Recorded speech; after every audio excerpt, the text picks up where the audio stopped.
sound. Well, I know just what you're wishing to folks in our condition.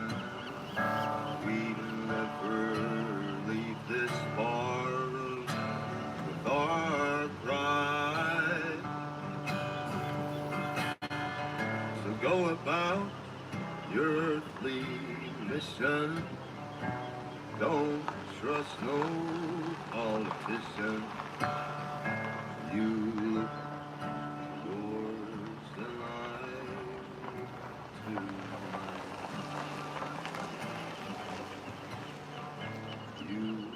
Well, so this is how many people are watching, and this is thumbs up and stuff, but how many people is that?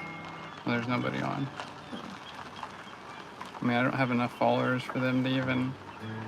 Plus, the guys that are following you are probably working right now. Yeah. There are a lot of other techs, right?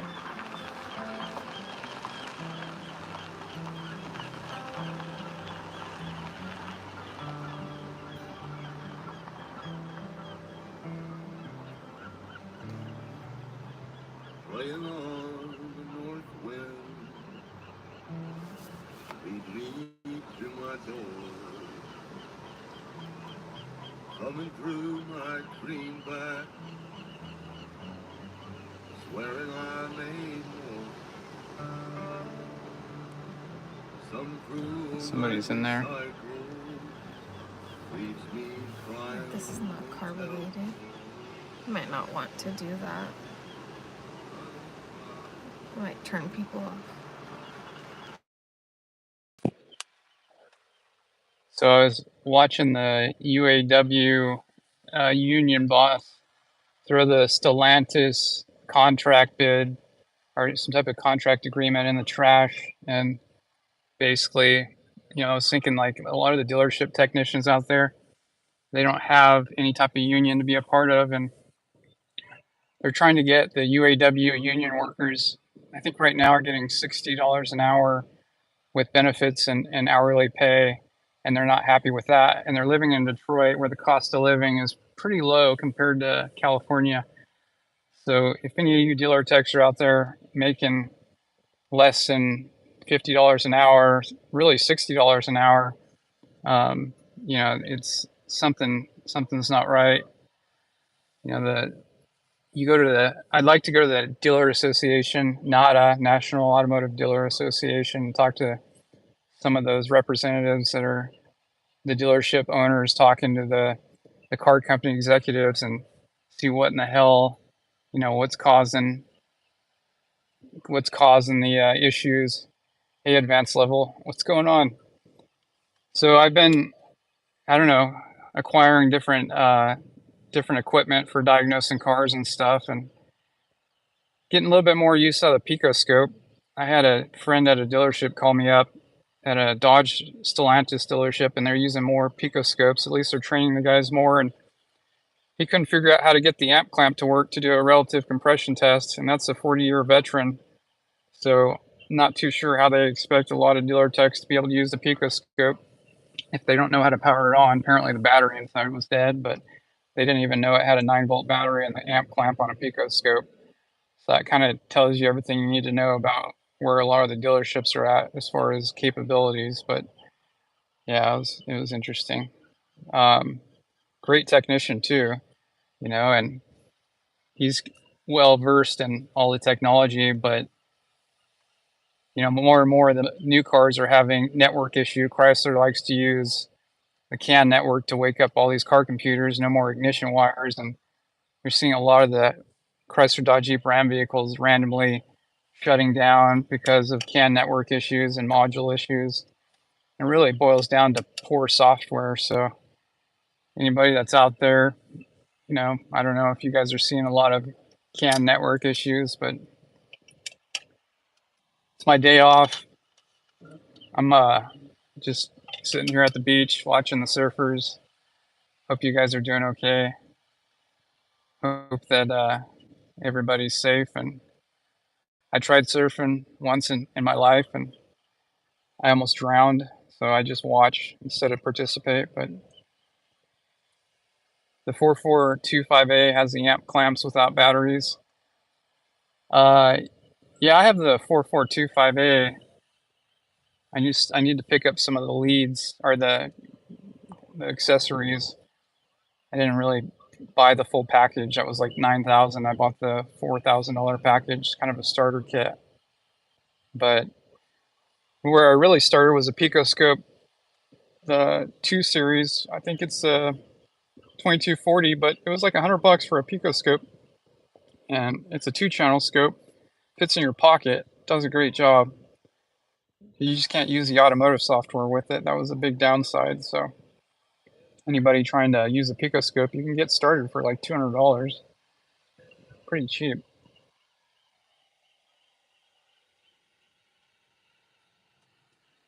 So the other day I was working on a military Humvee, and it's got a Detroit diesel in it, 1997 Chevy truck diesel, same thing, 6.5, no turbocharger, and this thing will not start. And I'm checking fuel volumes and everything else, I'm trying to make a video on it. It's just hard right now to make a video. But yeah, I deemed it to be a, I don't know, advanced level diagnostics. Have you ever dealt with a Detroit diesel or any diesels?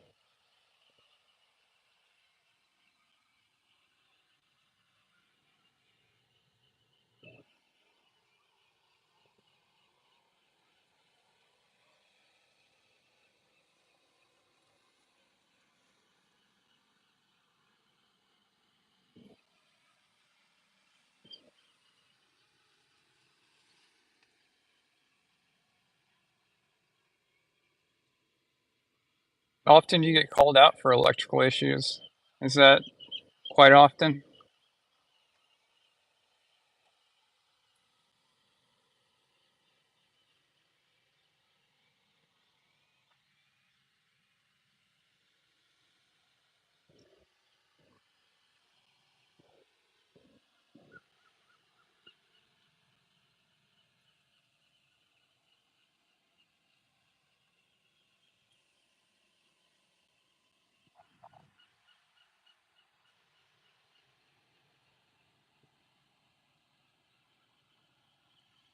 Well, that's not too bad.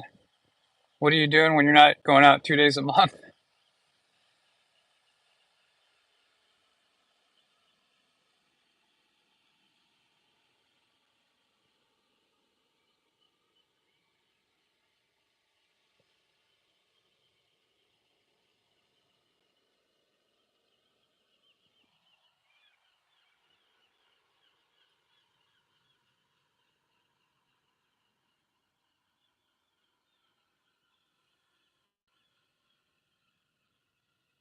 No, just cars in general. Seems like you were going out to shops quite often. Just for other, it seems like you had quite a few customers last time I talked to you.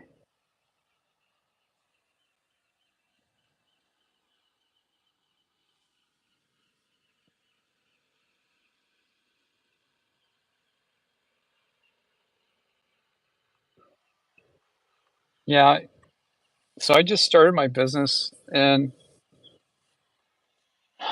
I got, you know, like I'll go a week without really that much work.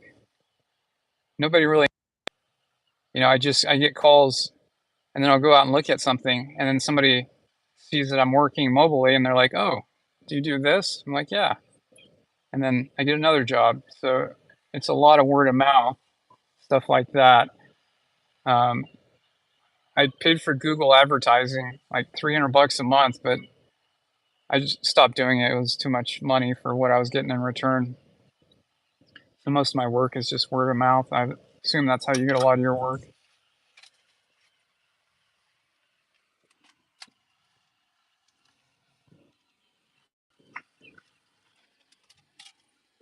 But yeah, as far as like I don't know, dealerships and stuff like that, I was basically working for dealerships for a lot of years and doing a lot of diagnostic work and just realizing that it's not, after a while, it's not that much fun. There's something about every day. There's something nice about going out every day and having a different vehicle and finding different failure types and like battery drains. That's one thing I get a lot of these days. Batteries going dead, and I think a lot of shops just don't like to mess with it. And it's convenient to have the car at the customer's house because they can drive it during the day, and then I can check it late in the day when they get home from work and try disconnecting certain things. Or most of the time, I can figure it out when one visit. But sometimes these battery drains are intermittent. That could be a nightmare. But being mobile has a downside too. I mean, there's jobs that I have to turn down because I don't have a lift. I don't want to throw my back out, so I don't do a whole ton of mechanical work anymore. I try and stick with electrical and drivability.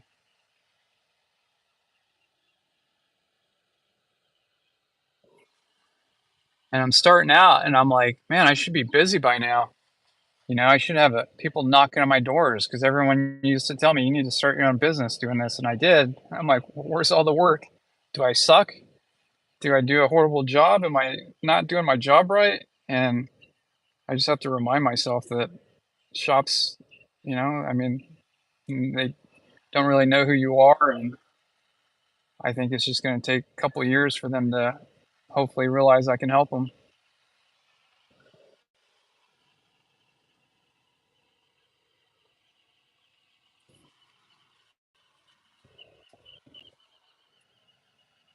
Yeah, the other thing I need to work on is my rate.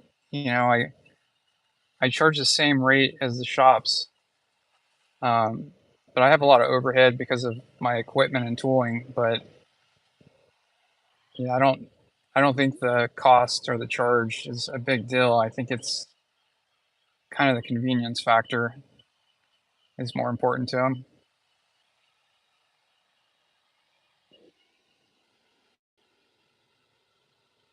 But I live in a county where there's only probably 5 or 6 used car lots. The rest are dealership, used cars. So it's a rural area on the central part of California in the mountains, coastline area. And yeah, there's just, you got a one used car lot, and the next one's pretty far away, an hour away. So it's not the easiest thing to do.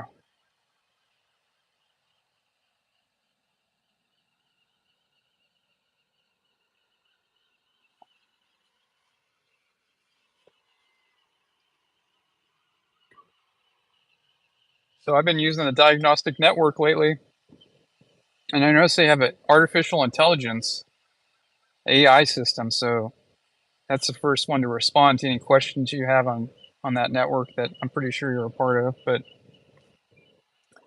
I asked a couple of questions relating to airbag light on a Honda, and it came back with there's no technical service bulletins because that was one of my questions. That was kind of nice. I don't know if it's true or not, but I didn't see any technical service bulletins. Maybe that's going to be useful in the future, the artificial intelligence. But the other thing is, if it's not a service bulletin or a star case file, then if no one's learning how to diagnose cars and they're relying on artificial intelligence, that's going to make it worse for the consumer, I think, because now they don't have anyone that's capable of deep thinking a problem. They're just going to say, I don't know, artificial intelligence said could be this or that. Let's throw some parts at it. And then there goes $10,000. So we'll see what happens.